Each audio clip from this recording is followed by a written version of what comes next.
making their way back down there, I think.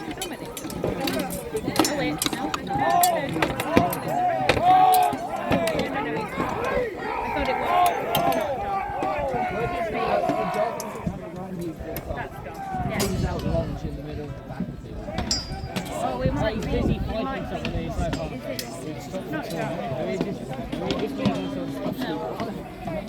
But it's this one, right?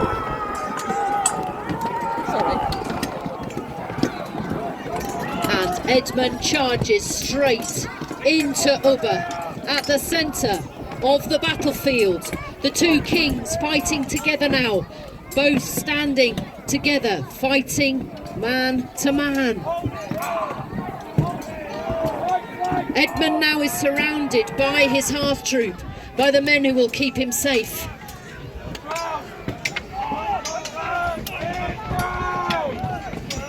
Edmond still fighting directly with Ubba.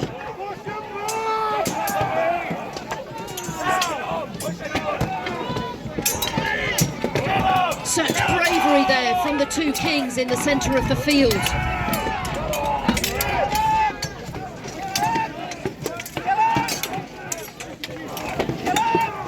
Red cloaks flashing on both sides as the two kings continue their grudge match against each other.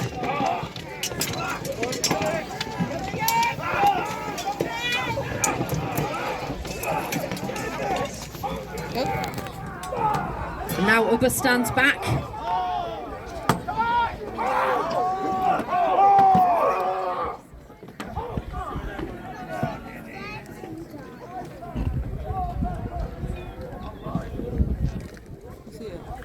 Somebody killed the drone. That actually did happen at an event.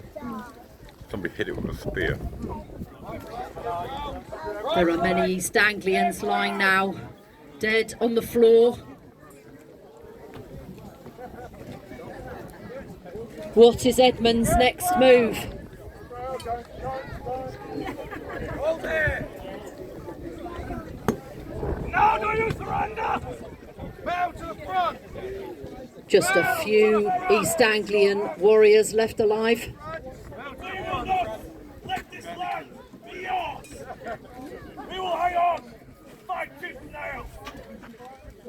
You can have that little piece there! About 6 feet long. Maybe. So the two challenge each other. Ubba has offered Edmond 6 feet of the ground that he is so keen to protect. You clearly outnumbered. You can't count. You fly. Only old men's left. So the Danish army is definitely superior in number. Are the East Anglians superior in quality? Can they still defend against the heathen army? Right flag back 10 paces. Hold here. Hold.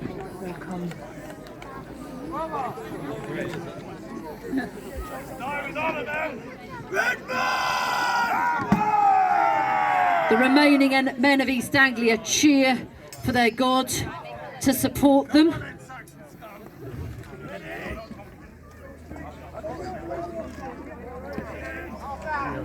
They prepare for the attack.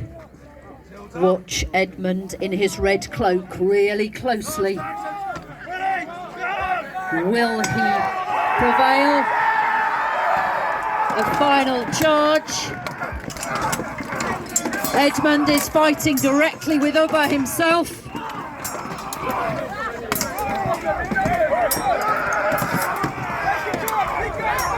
And Edmond is struck down. Edmond falls to the floor. Warriors, freeze! Warriors, freeze! Warriors, freeze! All warriors freeze. The point in the story that we have just arrived at, the death of Edmond, killed on the battlefield, conquered by Ubba and the great army, is the only historical mention we have of the death of Edmond. Some of you might have heard of some other stuff that happened to Edmond when he died, which was written down 100 years later.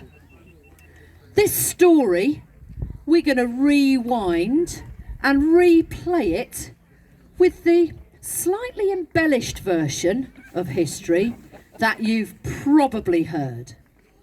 So, all warriors, return to the point just before the final charge of the two kings.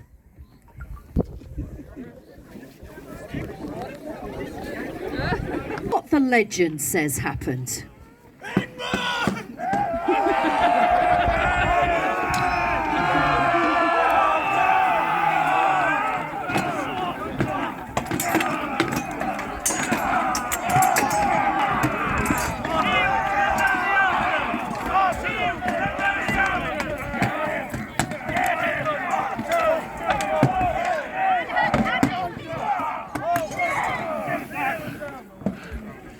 The Danes again have overrun the remaining East Anglians, but Edmond is still alive.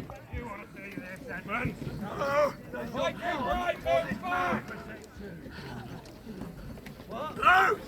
Where is he now? Archers, draw! One at a time now. So the legend says that Edmond, being such a good Christian, threw down his weapons, allowed himself to be captured. He knew that God was with him, and he allowed himself to be butchered in the same way that Saint Sebastian was butchered, like a hedgehog filled with arrows. So, next time if you're a drinking sort of person, next time you're at a pub, if you're at a Green King pub or drinking a pint of Green King, just have a look at the label. You will see there a crown, the crown of Edmond, and 2 arrows. That's because of the legend you have just seen played out before you. So, the legend lives on. We can believe what we like. All we know is that East Anglia was conquered and overrun by the Vikings.